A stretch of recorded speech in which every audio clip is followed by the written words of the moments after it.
Hey, what's up? Welcome back dito sa ating channel dito sa Mobs TV. Australia at New Zealand nakaantabay sa tatlong warship ng China, no? Mga kababayan. Grabe, no? Pinasok po ng barko o warship ng PLA Navy, mga kababayan, ang katubigan po ng Australia. No, malaking gulo to, mga kababayan, no. Posibleng ito ay magdulot ng isang malaking gulo o isang malaking gera. No, etong ginawa na to ng China diyan po sa katubigan ng New Zealand. No, hindi raw po nila alam kung anong ginagawa na itong mga barko na to ng China, no. Kung hindi ba naman talagang naghahamon etong China, no? Lahat na lang, no. Imagine ninyo pagkalayo-layo ng Australia, no, at New Zealand, diyan po sa China. Nandiyan pa po sa baba ng Pilipinas yan, mga kababayan. Yan ang ating alamin at pag-uusapan ngayon, no? Pero syempre, bago ang lahat, sa lahat pa lang po ng bago dito sa ating channel, please don't forget to subscribe. At kung kayo naman po ay nakakapanood na dito sa ating channel, pakilike naman po ang ating video. Sa lahat po na makakapanood ng video na to, pakilike naman po yung video natin sa ibaba. Alright? Maraming salamat po, no, sa patuloy na pagsuporta dito sa ating channel. Bueno, alamin natin, no, anong ginagawa ng barko ng China diyan po sa Australia. Sa palagay ninyo, no, anong ginagawa nila diyan sa lugar ng Australia? I-comment down niyo diyan sa ibaba, alright? Umpisa na natin to. Let's go.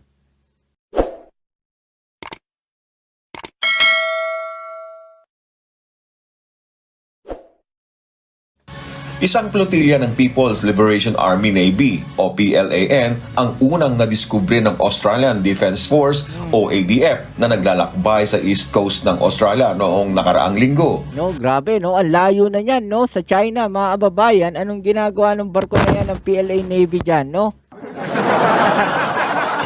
Binubuo ang grupo ng mga barko ng cruiser na Zunyi, ang frigate na Hongyang at replenishment vessel na Waishanyu. Oh, may replenishment vessel pa. Kumbaga, meron silang reserbang gasolina, no, nakasama. Kasalukuyang nasa 150 nautical miles ang layo ng mga barko mula sa Sydney.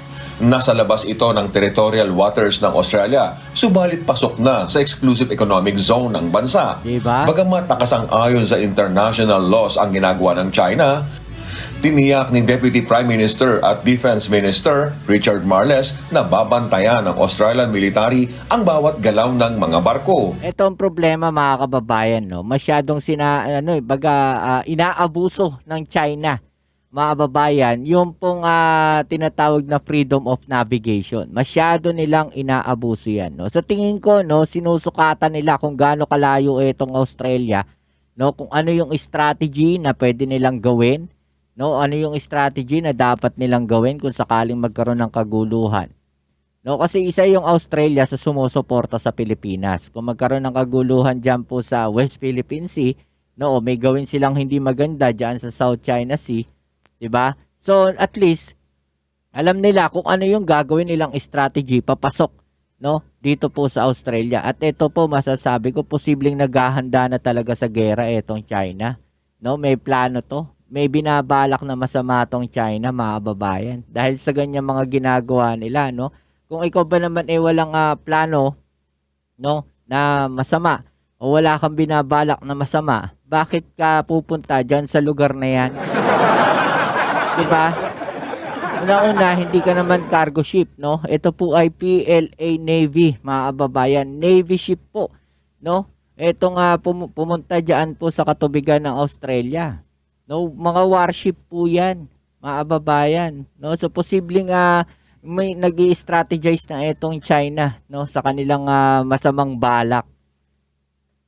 Ayon pa kay Marles, matamang pag-aaralan ng Defense Ministry Okay, what we will do whenever this mission is over on the part of the Chinese task group, no, is engage in a full assessment of what the Chinese were seeking to achieve in respect of this mission.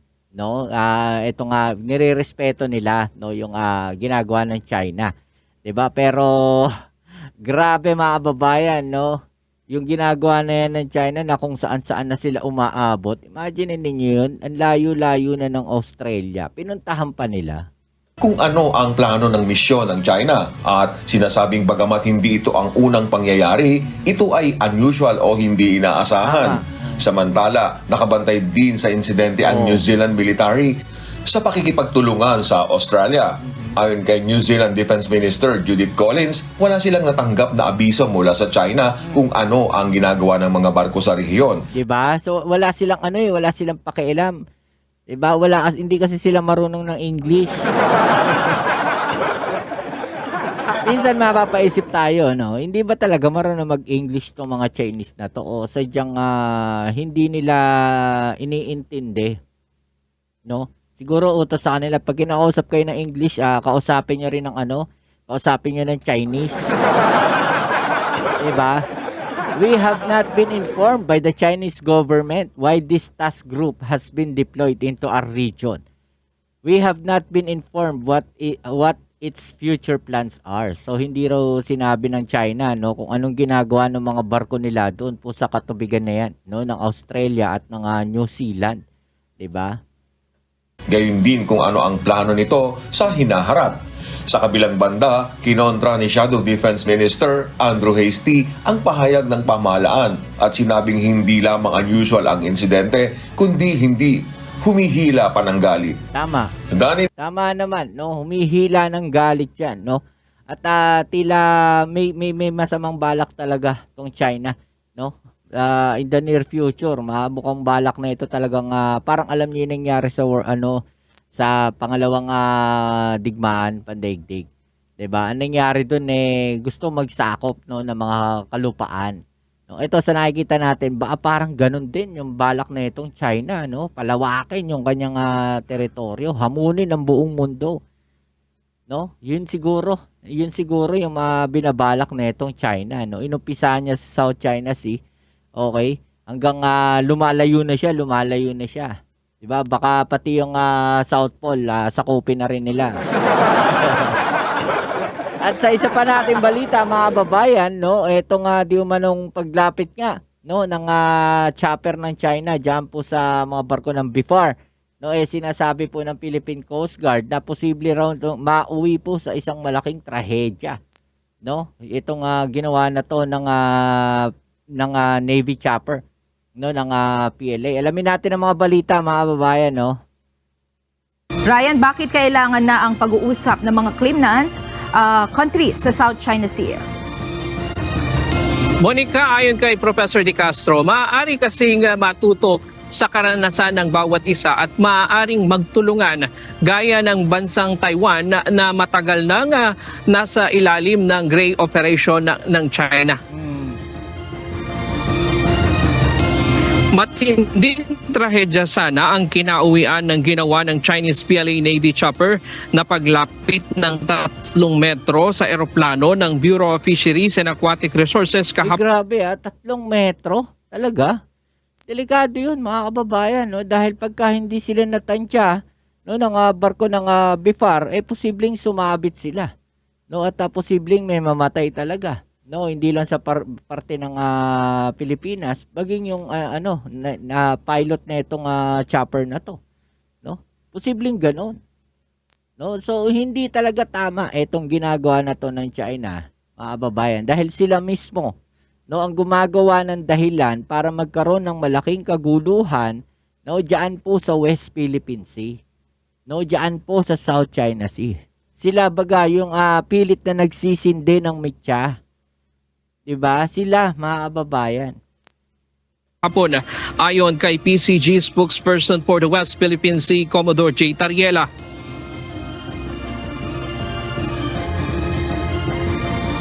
The helicopter should have observed the proper and safe distance.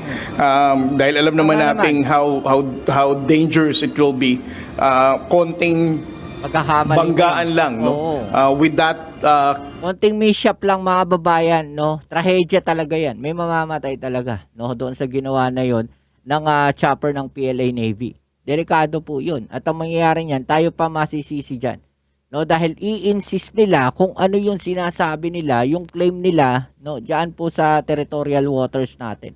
I-insist nila 'yan. No? Sasabihin nila na pumasok kasi kayo sa teritoryo namin, pumasok kayo sa katubigan namin. So Pilipinas pa may kasalanan 'yan. No, yan pong ginawa na yan ng China, no, delikado yan na kung saan tayo pa ang masisisi. 'Di ba? Maling-mali. Close proximity can lead to disaster. Oo, yun. Ang panghaharas nito sa PCG at BFAR gamit ang chopper. Matatandaan noong ngayong taon din gumamit ng helicopter ang PLA Navy nang magsagawa ng maritime o marine science research ang BFAR sa mga sandy cay sa Pag-asa Island kung saan lumipad ito ng mababa habang nasa rubber boat ang mga researcher. I think this is the most dangerous, no? Dahil ginawa nila ito while our personnel, together with some of our media friends, were actually on board the BFAR aircraft. And in terms of the level of dangerous act na ginawa nila, para sa akin, ito ang pinaka-delikado sa lahat. Nasa 40 minutong binubuntutan ng chopper ng PLA ang eroplano ng BFAR habang may 2 barko pa ng PLA Navy sa lugar na kasabay namang nagsasagawa ng radio challenge sa eroplano ng Pilipinas. Ayon kay Professor Renato De Castro, isang political analyst at international study professor sa De La Salle University, may mensaheng ibig iparating ang China sa paggamit nila ng militar imbes na civilian asset ang ginamit gaya ng Chinese Coast Guard. This is a very strong message. They're already using the Navy, the helicopter of the People's Liberation Army's Navy. Hindi na daw tayo dapat masurpresa dito dahil ginagamit na din nila sa ibang mga bansa gaya ng Taiwan. Kung nagawa ng China na iharas ang 2 Australian Royal Air Force P-8 Poseidon kamakailan sa airspace ng bansa, kayang-kaya din itong gawin mismo sa Pilipinas. Pero hindi dapat magpasindak ang Pilipinas sa ganitong intimidasyon ng China ayon kay De Castro. So we have to be consistent. We should not be intimidated. China is basically applying what you call gray zone operation, which is primarily a form of psychological warfare to intimidate us, to harass us, to coerce us. Yan, no. Ito yung mga babayan eh. Yung ginagawa talaga ng China na yan, no, para ma-intimidate tayo, para matakot tayo, no? So tama naman 'to, 'di ba? Psychological warfare. Walang gerang nangyayari sa baba, walang physical na nangyayari, pero yung psychological, no, na gera, yun yung kanilang ginagawa nila rito, no, yung pananakot, 'di ba? Isa 'yan sa panghaharas, 'di ba? Ganyan yung mga ginagawa ng PLA Navy ngayon. Okay, so siguro, no, napapanahon na pagka may mga ganyan tayong operation, no, siguro hindi lang Philippine Coast Guard, no, ang kasama ng mga barko natin. Siguro panahon na para mag-deploy na rin tayo. Total, ginagawa rin naman ng ibang bansa na nagde-deploy sila ng Navy. Panahon na, no, na para mag-deploy na rin tayo ng mga Navy natin, 'di ba? Mag-assist, 'di ba? Para hindi naman ganito grabe yung ginagawa po ng China. And of course, gray zone operations are, operations that are done with really clear-cut hostile intent. Aniya, panahon na para makipag-usap ang Pilipinas sa ibang mga bansang nakakaranas din ng pambubuli ng China. Eto na. Malaking gulo na to, mga kababayan, pagkaganyan, no? Kasi marami ng bansang nagagalit sa China, no? Tignan natin, baka magsama-sama na yung mga yan, no? Baka malay mo, isang araw makita natin at tad na ng mga Navy ship o tsaka yung mga eroplano, yung parte na yan ng West Philippine Sea, 'di ba? Sa tingin ko dapat na talaga tuldukan, no, yung ginagawa na yan ng China dahil sobra-sobra na. So ang point dito, this is psychological, this is not only directed against us, and we should not be intimidated. This is a time that we really have to talk with countries that are also victims of Chinese gray zone operation. Dapat umaksyon na talaga, no, yung buong mundo, dito sa ginagawa na to ng China. Hindi na kasi tama, 'di ba? Ang National Maritime Council planong maghain ng panibagong diplomatic protest na laban sa China. Wala na nangyayari sa diplomatic protest, mga kababayan eh. 'Di ba? Puro black and white, puro protesta tayo, no? Eh habang dinidinig 'yan lumilipas ang araw, lumilipas ang buwan, ang panahon bago ma-sanction yung mga 'yan. 'Di ba? Hindi basta-basta, hindi naman nagprotesta ka ngayon, pagagalitan nila yung China. So pagagalitan nila yung China, no, isa-sanction nila yung China, pero yung China walang pakialam. 'Di ba? Gagawin at gagawin nila kung ano yung gusto nila. 'Di ba? Ganun lang kasimple 'yon. No, kitang-kita yung motibo ng China dito, mga babayan. Kitang-kita kung ano talaga yung gusto nilang gawin. No, at yun yung pag-angkin, no, sa kabuuan ng South China Sea doon sa kanilang inaangkin, no, na 10 dash line. Sa panibagong agresyong ito sa West Philippine Sea, tinawag din nila itong unprofessional at reckless ang ginawang mapanganib na pagmamaniobra ng chopper ng China. Sa panahon ni Pangulong Ferdinand Marcos Jr., umabot na sa mahigit 200 diplomatic protest ang inihain ng pamahalaan laban sa China. Ang Estados Unidos mariing kinundi na ang mapanganib na maniobra ng PLA Navy helicopter. Panawagan nito sa China, itigil ang mga mapanganib na hakbang nito at resolbahin sa mapayapang paraan ang issue sa pamamagitan ng international law.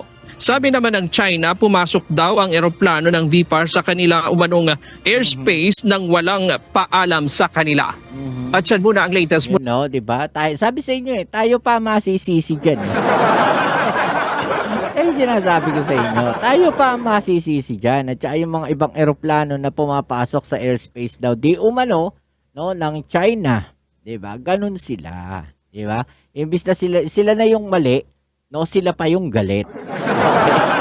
So kayo, ano masasabi ninyo diyan, mga babayan, no? I-comment down sa ibaba ang inyong mga opinion at atin yung pag-usapan. Alright?